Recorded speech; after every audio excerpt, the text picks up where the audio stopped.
no sabía cómo solucionar. Me dijeron que tenía que romperlo todo después de 6 meses remodelando la casa. Es una estrategia que yo no utilizaría porque es una estrategia sucia. Me va a estar generando ingresos de por vida, mientras básicamente esto ahora es una pista de nada. Tirar ofertas en masa, diarias, cientos de ofertas. Hoy os quiero hablar de algunos de los errores que yo he cometido como inversora, de algunas estrategias que he usado como inversora y también de errores que he cometido en la remodelación para que no los cometáis vosotros. Estos son errores muy comunes que nos pasa incluso a las personas que llevamos 10 años remodelando casas. Y bueno, el primer error y más grave de todos, y esto es súper común, es ser demasiado optimista en mis comparables. Lo que quiere decir es cuando alguien va a comprar una casa para remodelarla, para hacerle flip, lo primero que hace es buscar el after repair value, que es el valor que tienen las propiedades similares a esta una vez se han remodelado y se han vendido. O sea, antes de comprar una propiedad, tú tienes que ver cuál es el potencial de por cuánto la vas a vender. Entonces, el problema es ser demasiado positivo con estos números. Si tu vecino, por ejemplo, pone la propiedad por 2 millones de dólares, eso no significa que la va a vender por 2 millones de dólares.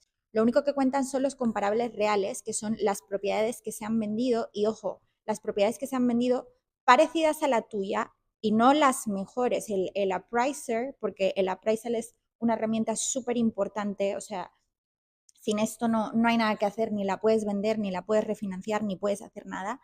El appraiser no va a coger los comparables, los mejores o los que a ti te dé la gana. El appraiser lo que va a hacer es buscar las propiedades más cercanas a la tuya, máximo 1 milla, cuanto más cerca mejor, las que sean parecidas a la tuya, y luego va a hacer los ajustes.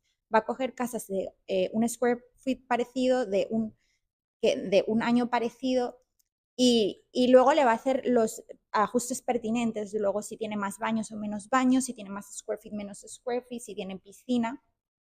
Pero la gente suele ser muy ilusa en cuanto, o sea, en esto coincide casi todo el mundo, es que la mayoría de la gente se piensa que el valor de su casa es más de lo que realmente es.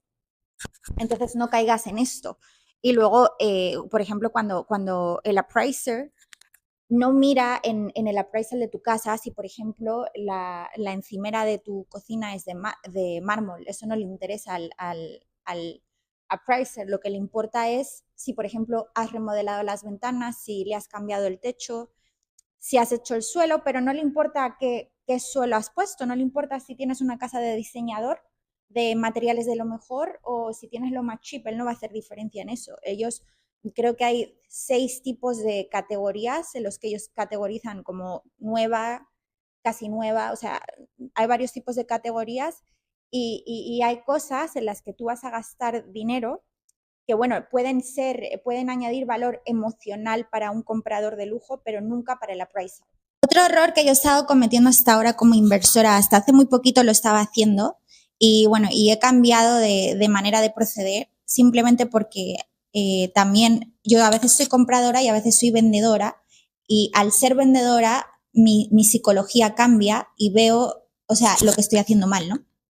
Y es que yo antes lo que hacía era tirar ofertas en masa, diarias, cientos de ofertas, simplemente sin ir a ver la casa, sin dar explicaciones, sin ningún tipo de... O sea, simplemente miraba en internet, esta casa cuesta 1.700.000, esta casa así, cientos, como numbers game, ¿no? Como tirar ofertas en masa. No es que iba a comprar cientos de casas, simplemente tiraba cientos de ofertas para ver cuál colaba. Y la verdad, la mayoría ni me contestaban, otros hasta me contestaban mal o hasta me insultaban. Y yo me preguntaba, pero ¿por qué la gente es así? ¿Por qué son tan emocionales? Si esto solo es un negocio. Pero ahora, como también he sido vendedora y entiendo la perspectiva de que te tiren una oferta así súper baja sin explicaciones, uno se lo toma como una falta de respeto, la verdad. O sea, no es una buena... Esto lo siguen haciendo inversores constantemente. A mí me llegan a diario ofertas que, por supuesto, ni contesto. Y la verdad, no es la manera. De la manera que lo consigues es, en primer lugar, o sea, busca ver una casa que te interesa. Entonces, y ya sea porque el precio pueda ser un poco más bajo del mercado o porque tú de alguna manera le puedas añadir valor. No solo se añade valor a una casa remodelándola, se puede añadir valor ampliando ampliando el square feet, se puede añadir el valor de varias maneras.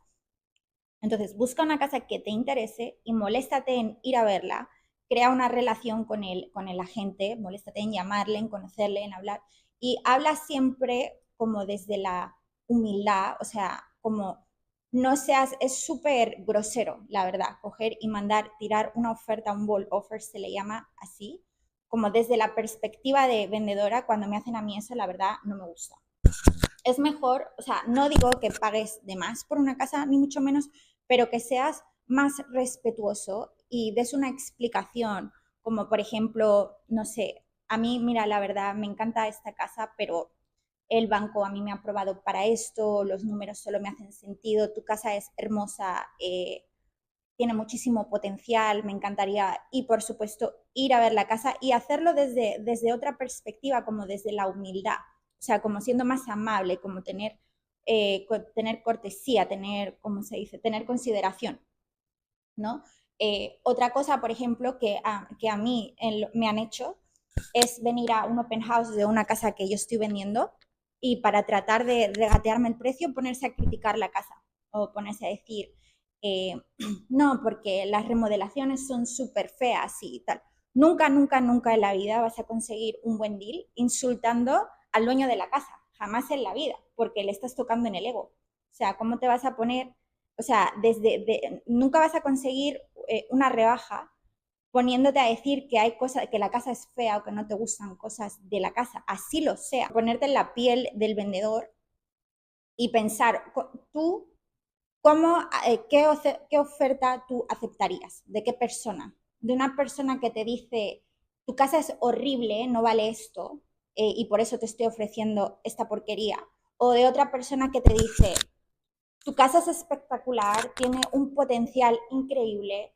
Cierto es que voy a tener que gastar un poco en remodelaciones. Me encantaría que llegáramos a un acuerdo y esto es lo que yo te puedo ofrecer. O sea, ¿cuál de las dos ofertas cogerías? Entonces, ponte en la piel del vendedor y haz un poquito de psicología antes de hacer cosas irrespetuosas, porque es faltar al respeto y no vas a llegar a ningún lado.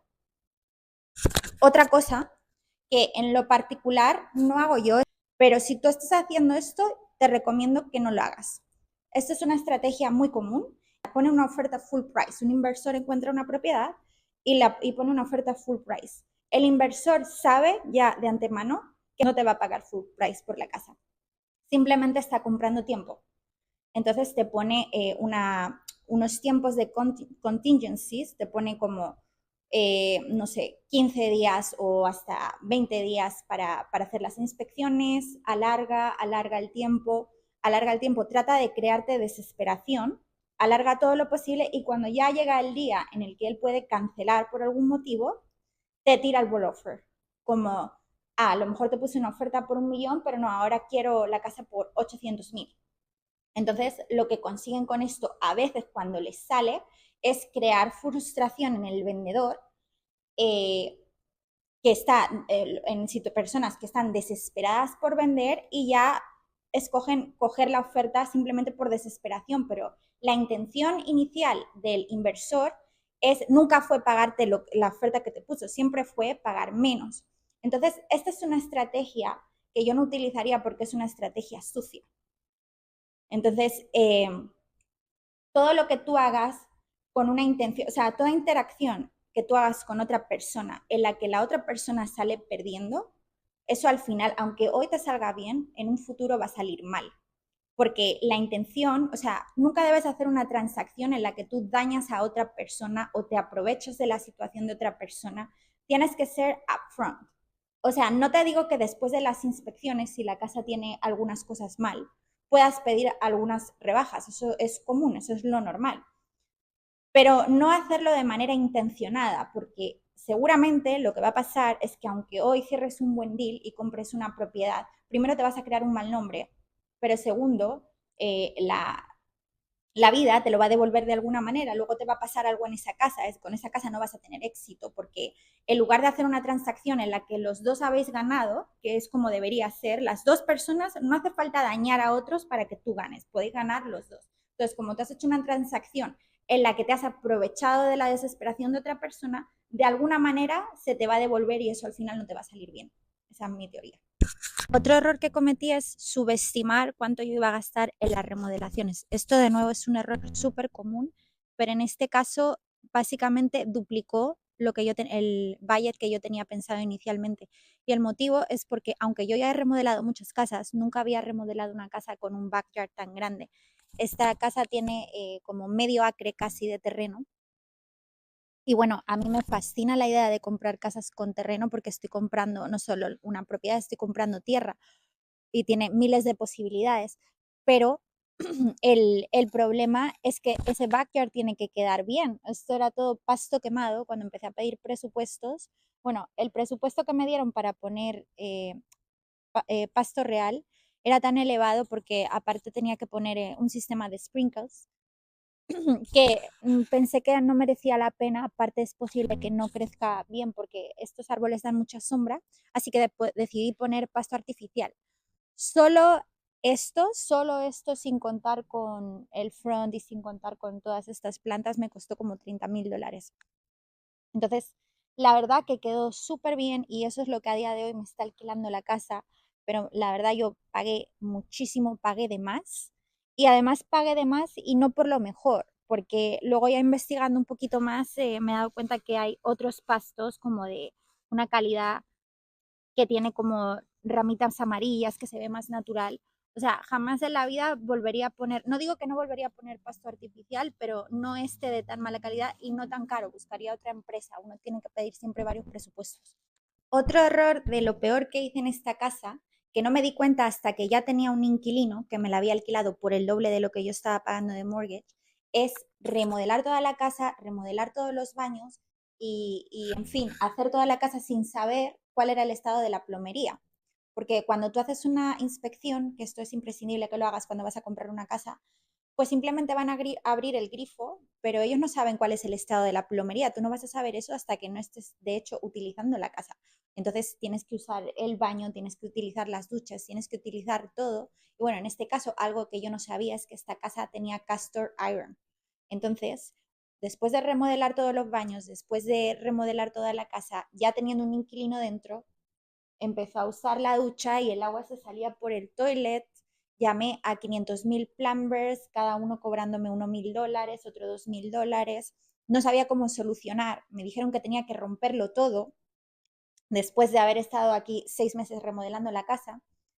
Y finalmente, afortunadamente, encontré un sistema que se llama pipelining, que es que refuerzan, o sea, hacen un procedimiento por dentro de las tuberías, que no hace falta romper toda la casa. Bueno, tuvieron que romper un poquito como por aquí, ahí hay un hueco en el suelo, pero bueno, el desastre fue mínimo, ¿no? Afortunadamente, pero bueno, el daño fueron $16,000. Entonces, el consejo que te daría es que jamás te pongas primero que nunca dejes una casa con castor iron. Yo es que ni siquiera sabía lo que era. Esos son un tipo de tuberías que hacían antiguamente. Me parece que es antes de los 80, no sé exactamente el año. Eso es lo primero. Si tiene eso, es lo primero que tienes que hacer es remodelar eso. Y cuenta con que te va a costar, dependiendo del tamaño de la casa, pero eso van a ser por lo menos $30,000. O sea, eso lo vas a tener que tener en cuenta en tu presupuesto. Bueno, el terreno es tan grande que yo definitivamente quería hacer una pista de pickleball. Y bueno, yo pensé que esto era una pista de pickleball simplemente por las dimensiones. Lo que no sabía es que la pelota tiene que rebotar de una determinada manera y el césped artificial no vale y tenía que haber sido una pista de concreto. Por lo tanto, básicamente esto ahora es una pista de nada, maybe de badminton o de nada. Pues si lo volviera a hacer, pues lo haría bien. Bueno, otra cosa que le hice a la casa es cambiar en Miami, las ventanas se cambian por ventanas de impacto por el tema de los huracanes. Entonces esto requiere permisos. El inspector vino hasta 5 veces aquí porque no lo aprobaban y uno de los motivos era porque al contractor yo le dije que la ventana la pusiera sin divisiones por el look simplemente estético. Yo quería que se viera bonito y que no tuviera ninguna división y resulta que cada habitación por código tiene que tener apertura. O sea, no está código que por si hay un incendio o algo, que las personas tengan por dónde escapar. Entonces, pues eso fue otro gasto extra. A pesar de todas las cosas que pasaron en esta casa, finalmente resultó ser un súper buen deal porque conseguí alquilarla por casi el doble de lo que es mi mortgage, mi hipoteca. Por lo tanto, esto me va a estar generando ingresos de por vida mientras mantenga esta propiedad. Entonces, para eso, lo que tienes que hacer, porque ahora mismo es un buyer's market, es un mercado de compradores, lo que significa que es un buen momento para comprar, pero no es tan buen momento para vender. Por lo tanto, cuando compres una propiedad, yo te recomendaría que analices los números, en cuánto vas a ganar si no consigues venderla, por cuánto la puedes rentar y asegurarte de que vas a cubrir tus gastos. Porque nunca quieres estar en una situación en la que no puedes vender y tienes que estar pagando una hipoteca y en un año se puede comer todos tus beneficios. Hay una regla general a la hora de analizar si una propiedad es un deal o no. Primero tienes que saber cuál es el after repair value, o sea, el precio por el que puedes vender después de que la propiedad esté remodelada. Y una vez tengas este número, tienes que calcular cuál es el 70% de esto. Entonces, el 70% no puede superar el precio por el que estás comprando más las remodelaciones. Entonces, otro error que cometen muchos, incluida yo también he cometido este error, es que sí, he contado cuánto iban a ser las remodelaciones, pero no el tiempo. Otra cosa que tienes que analizar es, no solo tienes que calcular la remodelación, también tienes que calcular cuánto tiempo vas a tardar en remodelar esta casa. Porque si tú pides un Harmony Loan, como es mi caso, y estamos hablando de casas caras de más de $1.000.000, vamos a suponer que tu hipoteca son $10.000 al mes, eso por un año son $120.000. Entonces, esto se puede casi llevar la mitad de tus beneficios. Entonces, tienes que contar con esto y cuando vayas a comprar una casa, mira, hay veces que es mejor. Por ejemplo, el último proyecto que yo compré era una casa casi nueva. Muchos inversores ni siquiera le ponían el ojo a esta casa porque pensaban, aquí no hay nada que hacer. Sin embargo, yo remodelé esta casa solo en 2 meses con cosas cosméticas, con muy poquitos detalles, en solo 2 meses. Por lo tanto, solo pagué 2 meses de intereses y el retorno va a ser muchísimo más alto, aunque compré la casa más cara que esta.